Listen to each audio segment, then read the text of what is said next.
Best Radha best में नहीं क्या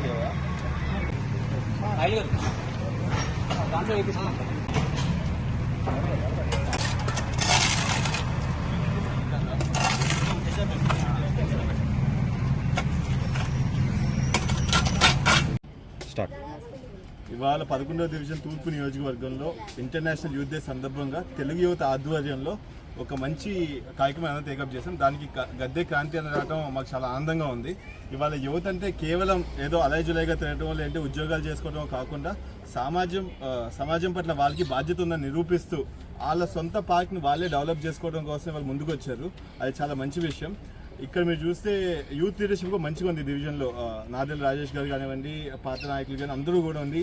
ఇవాళ దగ్గరుండి మాకేంటి అన్నట్టు కాకుండా వాళ్ళ తరపున మున్సిపాలిటీతో కోఆర్డినేట్ చేసుకుని ఇవాళ స్టార్ట్ చేయడం జరిగింది. ఇవాళ తెలుగు యువత కూడా నారా లోకేష్ గారి ఇన్స్పిరేషన్తో ఏదో యువత అంటే రాజకీయాలు అంటే ధర్నాలు చేస్తానో కేవలం లేదంటే రోడ్ల మీద తిరుగుతానో లేదంటే ఏదో పొలిటికల్గా కాకుండా సమాజం పట్ల వారు కూడా బాధ్యతగా ఉండాలి అన్నది నారా లోకేష్ గారు మాకు ఇచ్చే మెసేజ్ ఎప్పుడు కూడా. ఇవాళ వాళ్ళ మెసేజ్ నారా చంద్రబాబు నాయుడు గారి ఆదేశాల మేరకు స్వచ్ఛాంధ్ర కార్యక్రమంగా మా చుట్టుపక్కల ఉన్న పార్కులు కానివ్వండి, డ్రైనేజ్ కానీ మాకు కూడా బాధ్యత ఉంది. గవర్నమెంట్ చేసిన ఎన్నో పనులన్నీ గవర్నమెంట్ ఆ పనులన్నీ చేస్తుంది.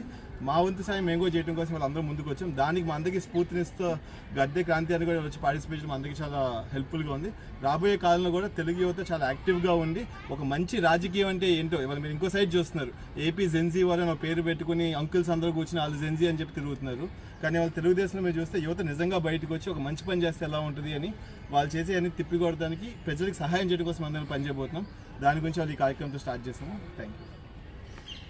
ఈరోజు ప్రపంచ యువత దినోత్సవ సందర్భంగా ఇక్కడ విజయవాడ తూర్పు నియోజకవర్గంలో టీడీపీ యువత కిల్లారి శ్రావణ్, అలాగే మన డివిజన్ నాయకులు నాదెల రాజేష్ గారు, అలాగే ఎక్స్ ప్రెసిడెంట్ కోనేరు రాజేష్ గారు, అలాగే డివిజన్ నాయకులంతా కలిసి ఇక్కడ దొంతిరెడ్డి మల్లేశ్వరి పార్కు రెనోవేట్ చేయడం జరుగుతూ ఉంది.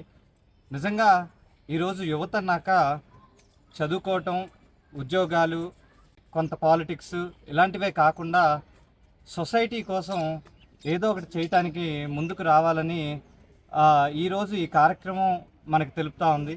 నిజంగా ఇక్కడున్న వారందరికీ కూడా ధన్యవాదాలు తెలియజేసుకుంటూ, అలాగే కూటమి ప్రభుత్వం వచ్చాక యువత అంతా కూడా నిజంగా ఏదో ఒక సామాజిక సేవ చేయటానికి ముందుకు వస్తున్నట్టు మనం అంతా చూస్తూనే ఉన్నాము. మొన్నే డిఎస్సి ద్వారా 16,000 ఉద్యోగాలు ఇప్పించడం జరిగింది. ఇవన్నీ చూసి జలసీతో నిజంగా వైసీపీ వాళ్ళు ఏదేదో అరవటం మనంతా చూస్తూనే ఉన్నాం. ఈరోజు యువత చాలా అప్రమత్తంగా ఉండాల్సిన సమయం ఇది. ఎందుకంటే బయట చూస్తూనే ఉన్నారు ఎన్ని కంపెనీలు మన ఆంధ్రప్రదేశ్కి వచ్చినాయి అనేది.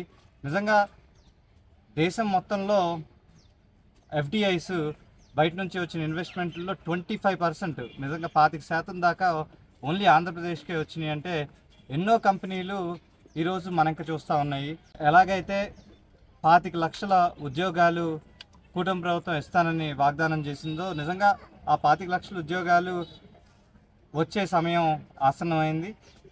ఈరోజు ఇక్కడున్న యువత అందరూ కూడా దినోత్సవం జరుపుకుంటూ నిజంగా మన ప్రాంతం, మన పరిశుభ్రత అని ముందుకెళ్ళి అన్నీ కూడా ప్రభుత్వం మీదే డిపెండ్ అవ్వకుండా ఎవరి పనులు వారు చేసుకుని వారి ప్రదేశాలు పరిశుభ్రంగా ఉంచుకోవాలి. అలాగే వారి చుట్టుపక్కల ఉన్న జనాలకు కూడా ఏదో ఒక రకంగా సాయం చేయాలని కోరుకుంటూ మరొక్కసారి కార్యక్రమం ఏర్పాటు చేసిన కిల్లారి శ్రవణ్ గారికి, అలాగే నాదెల రాజేష్ గారికి, అలాగే ఇక్కడ ఉన్న నాయకులందరికీ కూడా కృతజ్ఞతలు తెలియజేసుకుంటూ సెలవు తీసుకుంటున్నాను. ఇట్లు గద్దె క్రాంతి కుమార్.